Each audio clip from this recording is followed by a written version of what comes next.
Are you an always inspired, easily distracted artist like me with like a zillion projects going on at a time? You probably have a lot of failed attempts or scraps of whatnot laying around too. And if that's the case, this is the project for you. And friends, I'm pretty stoked because this video is being brought to you by Pear eyewear.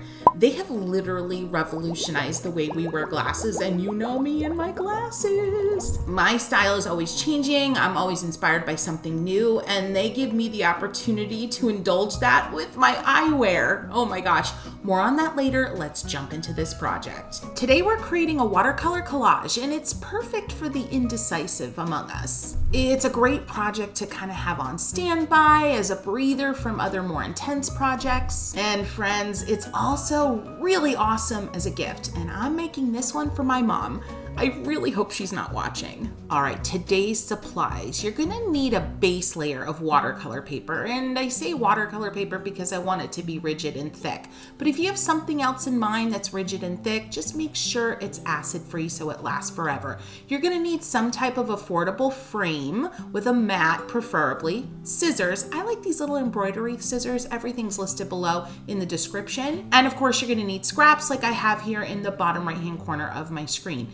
Any kind of scraps will do. Old paintings that you weren't a fan of, and then some type of adhesive. I use this ATG gun, but again, you want the adhesive to be permanent and acid-free so it lasts forever. And here's another look at those scraps, friends. I've got patterns, I've got all sorts of stuff. And then of course, watercolor supplies and pencils and pens, and because we're gonna get a little mixed media up in here as well. So just, bring it all out. Let's get into it. Since mine's gonna become a gift, I'm thinking about the frame right away. And I just bought something really affordable at Michael's. You could go to whatever local craft store you have.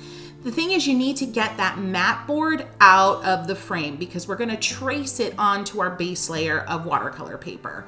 And here is a really important part. You wanna make sure that you've got the good side down when you're tracing because you don't wanna get any pencil marks on the good side of your mat. And then you're just gonna go ahead and trace that opening in your mat, and this will be the bounds that you wanna stay within when you're building your composition. And a little tip here, use the mechanical pencils so you can get the thinnest, most delicate line possible. You just need a basic idea of the frame that you need to work within. I like to organize my swatches. I like to put them into like patterns, abstracts, actual floral pieces that I'm gonna cut out, and whatever else you might be using. But I do like to organize briefly. Don't spend a lot of time on this, but I like to know what I've got to use. With a project like this, I will also tear down the paper and get rid of as much as the white because this helps me speed along the cutting process. You'll see more on that in a little bit. Friends, another little tip, if you have any difficulty with your fingers or your hands and mobility,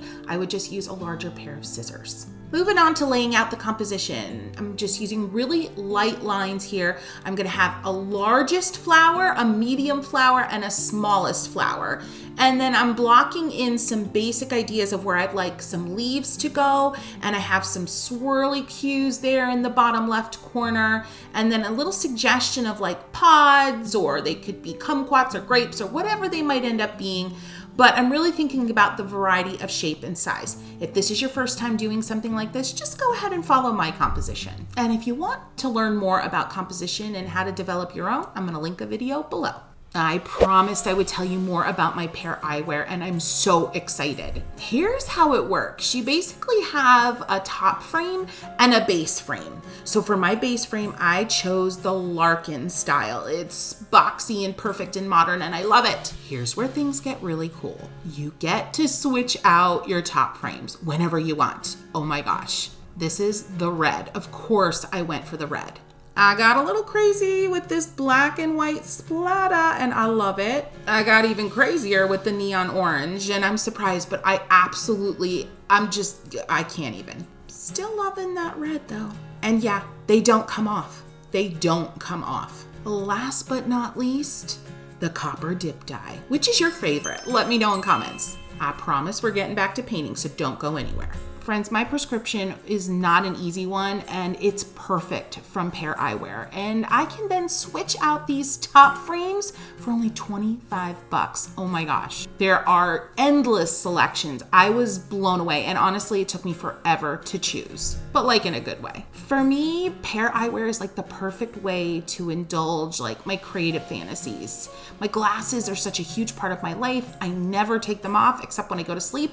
And so the fact that they can now reflect my personality even more and its ever evolving nature is perfect. I would love for you to try these, friends. I actually have a link in the description box below for 15% off your very own Pear eyewear. Next up, it's time to cut. Now, friends, turn on some good music, maybe have a movie playing in the background like I like to do.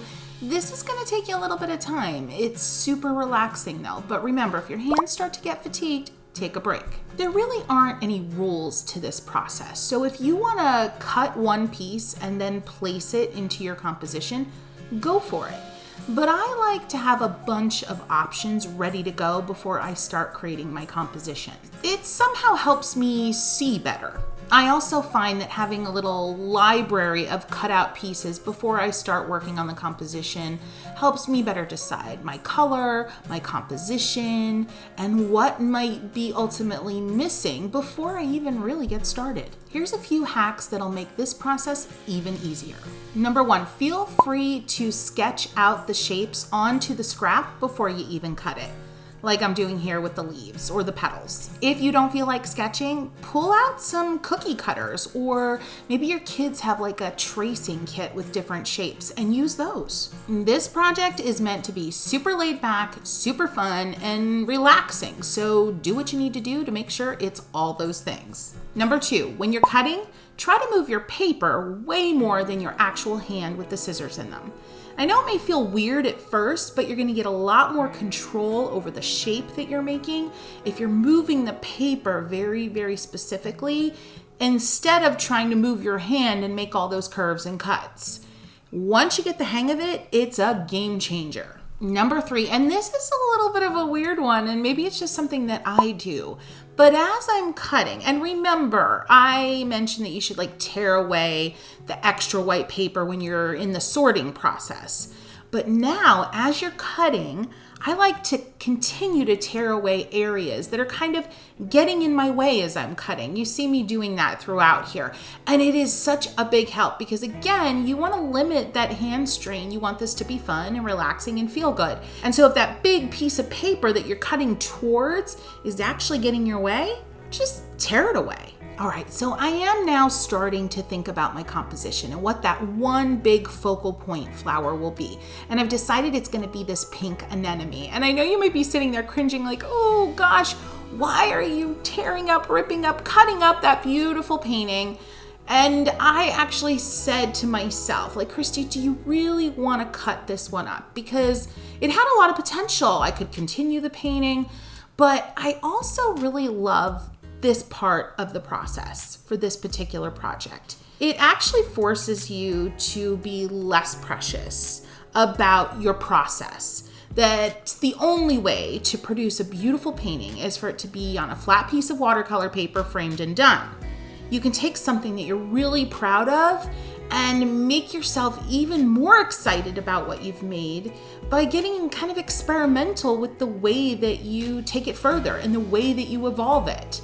So sure, I probably could have confidently turned this pink anemone on the sheet into something really wow, but I wanted to take the chance on even more wow possibilities by incorporating it into the collage. Wow, gosh, that was a lot. I hope it made sense, but I like the idea of pushing ourselves beyond our comfort zones, and this does just that. I mean, because comfort happens in the comfort zones, and you know how I feel about that. I have a whole video about your comfort subject matter. I'm gonna link it below.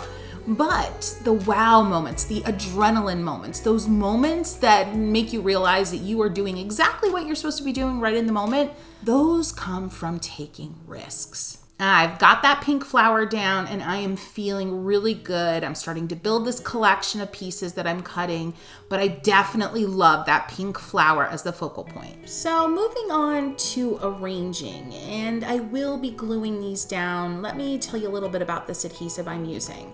First thing to know is you don't need to run out and buy one of these ATG guns. This is by 3M. It's fantastic. I really do think every crafter artist should have one, but it's not completely necessary. Any type of adhesive, even like a school type kids glue stick will work, although it's not my first choice because it's not acid free and not terribly permanent. Even like a hot glue gun. Honestly, a hot glue gun is probably going to be more permanent than this ATG gun, but you know, like, do you want to get burnt? I don't know, but the ATG gun is fantastic. It's pressure sensitive, so once you really press it down, it's almost permanent. And once it's under glass, you're gonna be good to go if you're doing this as a gift. And honestly, these should be put under glass ultimately because they're three-dimensional now and you wanna protect them from dust and all the things. Remember, all the supplies are gonna be listed below, so if you do wanna put some of these items on your wish list, you'll be able to do that easily. The nice thing about the ATG gun is that in this process, the early part of this process, I am not pressing down really hard. So if I wanna move something, I can do it pretty easily. But as I continue, you're gonna notice me adding some additional adhesive, and at the very end, I'm gonna give everything one last good press down to really secure things in place. This whole part of the arranging of the project took me about 45 minutes, and it was incredibly relaxing, so meditative, and I just felt really free. And I realized as I was going through the process, I felt so free. And I've done this before, friends, but it's been a while. And I loved being reminded of this freedom that you feel when you have options, when you know that you can move something, when you know that it's not permanent yet, when you're confident in the fact that if you need an additional shape in a different color, you can go and cut another scrap or paint another scrap. There is such peace waiting for you in this project. Head into comments and let me know, does this sound good to you? Do you feel like you're gonna give this a try? And if you are, I'd love to know your feelings about it. Are you nervous about cutting up some art that you love? Or do you feel like you don't have enough scraps? Like, let's just head into the community here in comments and talk about our plans for this project. And of course, you know what I'm gonna say while you're at it. If you are getting value from this video, I would love for you to go ahead and give it a boop. That's a like, friends, and it really helps out my channel. And I'm always so incredibly grateful for every single boop. Just take a few moments here, watch this process unfold, and let's see where we land. And during this time, just think about your project and what color palette, what your plans are, what you need to get in place, because I really do want you to carve out some time in the very near future to give this a try.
All right, friends, now things get really exciting because you may have guessed, I'm going back in. Two-dimensional and adding some painted moments. There just felt like some moments here that I didn't want to call as much attention to with cutout pieces, like this leaf I'm adding here above the red flower. And so I'm just adding a simple wet on dry wash. And now I'm going to be examining the composition from a perspective of what do I need to add to kind of wrap things up. adding some painted on kumquats down here in the bottom right. And think about adding some depth like I'm doing here with the kumquats, where one kumquat kind of tucks behind another. While that page is wet, I'm gonna add some darker orange there to really give it some depth and dimension. Going into that pink flower, and by the way, friends, I am using my 1/4" dagger, and I'm just adding some linear detail kind of emanating from the center in a darker purple mixed with some pink. And it's just adding that perfect touch of detail, really making sure that that pink flower is our focal point. This is the time too where you can get really into it with mixed media. You could bring in black pens, you could bring in Posca pens, you could bring in watercolor markers, shimmer watercolor, shimmer inks. I mean, the sky's the limit. This is the time to really have fun with this. I have these like hanging kumquats on the left, and I decided early on, I thought these yellow bits were gonna be petals, but they just made sense as kumquats, and I knew early on I wanted to make the stems painted and then the kumquats cutouts, and I just love, love, love it so much. I'm bringing in a little bit of bleed-proof white into the mix here, and you can safely mix that on your watercolor palette because it will re-wet, so don't worry about that. If you were using any kind of acrylic here as a mixed media element, keep it off your palette in all ways because it will contaminate. So I like to have a little bit of that opaque option at this point when I'm adding detail, especially when I wanted to go over those kumquats on the left and really have that green really show up at the top of each kumquat. So definitely think about either a white gouache or a bleed-proof white, or even gesso. Y'all know I love gesso, and if you don't know about my love affair with gesso, I'm gonna link a video below. This is definitely the point in the project where you wanna take a step back, and maybe you've been working on this off and on as I suggested earlier on. Maybe you didn't continuously work on this to finish it, but make sure you're taking breaks and rests, and if you haven't done one yet, this is the time to do it. Because the composition is getting pretty full, and I'm kind of getting that inkling that I'm wrapping this up pretty soon. So it's good to step back, see where you're at, see how you feel, see if your focal point is enough of a focal point, and decide what you want to add. And definitely, definitely think about how you can add some last moments of depth, centers of flowers, where leaves overlap, where petals overlap. I felt like I needed some contrast, so I mixed up a really dark purplish blue where the color on my brush is highly saturated. It's kind of like a juicy mixture. There's about 70% paint, 30% water, and I'm going in with the press, drag, and lift technique and adding some just feathery, petally, leafy details here and there, using different pressure and keeping my brush at a different angle each time I approach the page. If you want to know more about my press, drag, and lift technique, I do have a video, you guessed it, linked below. I have to thank Pear eyewear again because I've been wearing my new prescription frames and my top frames while painting this, and they are perfection. So thanks again, friends. And don't forget that discount link I have in the description below if you want to get your own pair. We're not done yet though, friends, because remember I said this is going to be a gift for my mom, and I want to show you what this bad boy looks like when she's all framed up and ready to go. Okay, give everything one final good press down. You could even use like a printmaking brayer roller if you have one, but not necessary, and you want to be extra careful, make sure everything's dry even, put a paper towel over top. But friends, here she is all framed up. I don't have the glass in, but oh my gosh, I cannot wait to give this to mom. And I can't think of a better way to resurrect and give new life to paintings you thought you hated. Oh my gosh, I'm so excited about this. I hope you are too. If you want a little like teaser first, you want a little warm up to this whole collage thing, I want you to watch this video next. And until I see and paint with you next time, I wish you a ton of happy painting.